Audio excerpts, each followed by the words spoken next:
Alright guys, so I'm very excited. We're going to be breaking down 3 players in free agency, and they're going to be all 3 linebackers, which is very, very important. Some of these are really realistic. One of these are not so much as realistic as some of the other ones in terms of actually signing these guys. But so I figured we'd break them down. I think it would be a fun thing to do.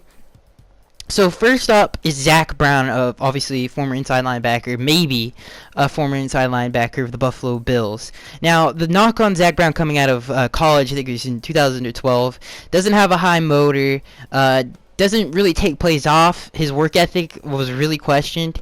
In terms of physical ability, Zach Brown, if we look at last year's stats, he had 149 tackles, almost 150 tackles. He had 4 sacks, he has 2 forced fumbles, and he had 1 interception. He's a very good coverage linebacker. If you look at some of the physical attributes that he possesses, he's very big, he's very physical, he's very good against the run, he's a very good inside linebacker in terms of blitzing. He's very, very physical, which is what we need in the middle of our defense. Kiko Alonso, not so physical, doesn't weigh that much. We don't have a lot of physical run stuffing linebacker. We actually have none. That's what this defense is lacking. Like I said, the knock on Zach Brown is more of work ethic. The year before this past season, he only played 70% of the snaps, and what this defense really needs is a 3-down guy who can stay out on the field a long period of time. It went from a 70 to an 80, which is a huge jump for any NFL player. And so, back to what I was talking about in terms of physical attributes, in the combine coming out of college, he ran a 4.5. He's extremely athletic. Very, very athletic, very physical linebacker. He's very good in coverage. Like I said, he's extremely athletic. He ran a 4.5 as an inside linebacker. He can get after the quarterback. He's very good in coverage. I think he would fit really nicely into the 4-3 system that we run. Obviously, we've tried in the past to sign for big free agent names that really didn't fit the system, didn't work out really well. I think Zach Brown fits the system. Obviously, coming out of college, he was an outside linebacker, but he didn't play inside for the Buffalo Bills. He did a very good job, too, man. He's a great, obviously, another strong attribute of his. Great tackler. He gets the ball out. He gets picks. He got one, obviously only had 1 interception. But he gets the ball out. I think he has, I don't know how many forced fumbles. I think 2 or 3 or something like that. Maybe he has even more. But like I said, he's a sure tackler. Something this defense needs. It needs that leader presence, which is kind of a question mark for me. I don't know, because a lot of people complain about his work habits. I don't know if he's setting the best example. Your middle linebacker has to be the leader of that defense. We have leaders on this defense, but not as vocal. I think we need somebody like Zach Brown. Hopefully he can come in and be that. Like I said, he's extremely athletic. And I think, in my mind, I think he would be a very underrated signing for this Miami Dolphins defense, and he would make a huge impact right away. And I think, again, a big stat of his is he went from a 70% playing 70% of the snaps to an 80, which is a huge jump. I think it's an 88 if I'm not mistaken. Like I said, he ran a 4.5 coming out of college. The only thing bad about him is the work ethic. So if like I said, if we have great coaches here like Adam Gase, we just hired Frank Bush, who's got a very long line. He coached 2 Super Bowl teams. He was a linebackers coach on 2 of them. In case you're wondering who's the Denver Broncos teams of the 90s.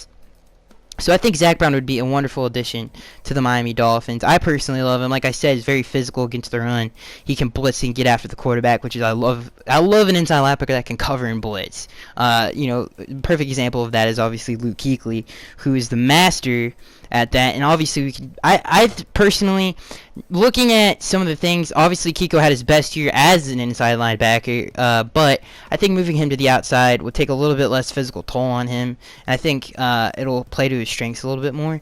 And moving Zach Brown inside, I think that's a huge plus to this defense. Like I said, he's extremely athletic. He's got long arms. Only thing really in question is that work ethic. So hopefully that won't be a problem if he does become a Miami Dolphin. But that would be a huge signing. Like I said, man, it's just how fun would that be to watch him get after the quarterback. So the next guy we're going to be breaking down is Dont'a Hightower. Now, Dont'a Hightower is the guy that I don't think, out of the 3 out on this list, I don't think he will be a Miami Dolphin. But it's fun to break him down anyway. Now, Dont'a Hightower is just physically imposing. He's a when you talk about inside linebacker, you want your inside linebacker, obviously, there's a lot of boxes that have to be checked. The only thing about, in terms of Dont'a Hightower versus Zach Brown, he's a little bit more physical. He can also get after the quarterback. He's probably a little bit more physical than Zach Brown is. He's a little bit better against the run. He's one of the better run defenders in the NFL. So that's saying a lot. He ran a 4.68 coming out of college. He's a lot slower than Zach Brown is. He's not as good as in space as Zach Brown is. I think Zach Brown's a little bit of an all-around guy, but he works his tail off. Dont'a Hightower, I think he listens a little bit more than Zach Brown, maybe in terms of work ethic and stuff like that. I think he brings that every man the kind of linebacker, kind of a leader. I think he would bring that for the New England Patriots system. He's a big dude. He's 6'2". He's about 260, I think. So, like I said, he's physically imposing. He obviously, I don't know if he'll fit. He fits a 3-4 scheme because he doesn't have to cover much ground. In terms of a 3-4-3, you have to cover a lot more ground. Like I said, he's not very good in space. We've seen that before. A lot of teams like to use scat backs against him. We've seen that obviously when we've played him. We've used, I think Marcus Thingpen had that huge touchdown on him when we were playing them at home. But Brandon Spikes is something that we're really lacking in the middle of that defense, which is a physical presence, who's very good against the run, good in gaps, can go sideline to sideline. That's another thing Zach Brown excels at, and Dont'a Hightower does. But I think Zach Brown's a little bit more, he's a little bit better. Both 3-4 middle linebackers, but I think Zach Brown can make the transition to a 4-3 a little bit easier than Dont'a Hightower can. And I like I said, I don't think he will. I think he will stay a Patriot. The Patriots really like him, like the fit he's a great system fit for them, is what I mean to say. So again, he's a lot slower, not as good as space, a little bit better against the run versus obviously Zach Brown. So moving on from Dont'a Hightower, it's Melvin Ingram. Now this is very interesting for Dolphins fans to discuss, obviously because of the interest that he has in the Dolphins.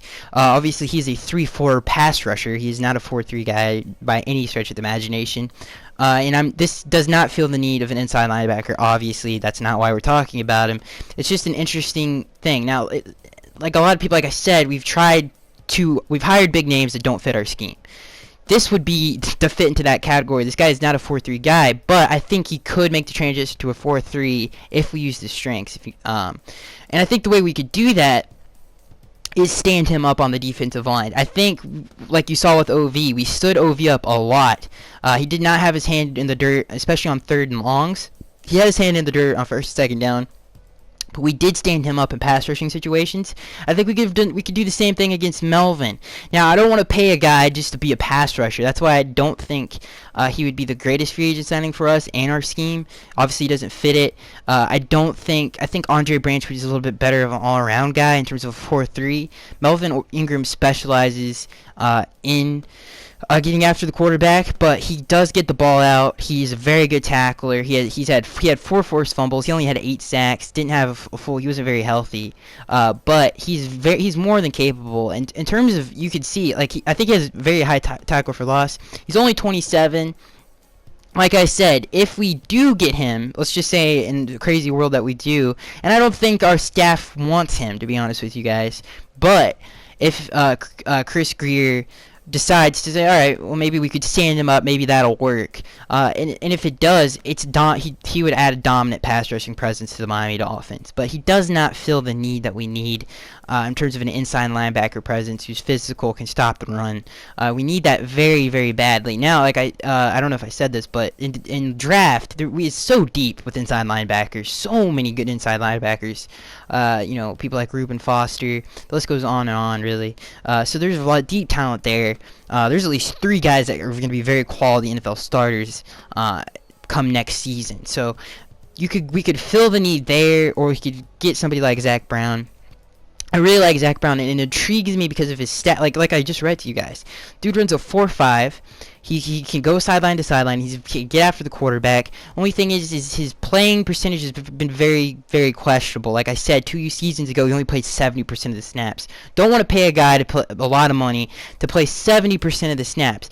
Jumped all the way up to an 88, or maybe I think it was either 80 or an 88, which is a huge jump for any NFL player. If he continues that improvement, If he can play 90% of the snaps, which is very rare in the NFL, which most players don't even do that, like people like Luke Kuechly, people that are that good, you want to stay on the field. Zach Brown is a first 1, 2, 3 guy. I think he can be that, and I think he has the physical attributes to be very special in the NFL, at least a very solid, very solid. I'm not going to say a star, but a very solid, very good inside linebacker for us, and I think he fits the bill perfectly. And I would love to, if I had to pick one, it would be him. Now, people like Jamie Collins, I think would be a good transition, but since Zach Brown had a full year under his belt and middle linebacker, I thought he would be a little bit more appropriate to discuss. Same thing with like Dont'a Hightower. He's been obviously middle linebacker his whole life. So, and that is going to be it, guys. I am Skaggs1383. Sorry for this video being so short, but it is what it is. I wish I could have made this 30 minutes long on this breakdown, because it is interesting, and we do need to fill these needs. And like, let me know what you guys know down in the comment section below. This is going to be one of the bigger question marks of the Miami Dolphins offseason. How they figure out how to fix this big problem that we've had for the past 5 years now. Even more than that. It's been even more than that. You can see the past 7 years. We haven't had a good inside linebacker in forever. So yeah, we got to figure this out. And it's going to be interesting. So that is going to be it, guys. I am Skaggs1383, and I'll see you guys in the next one.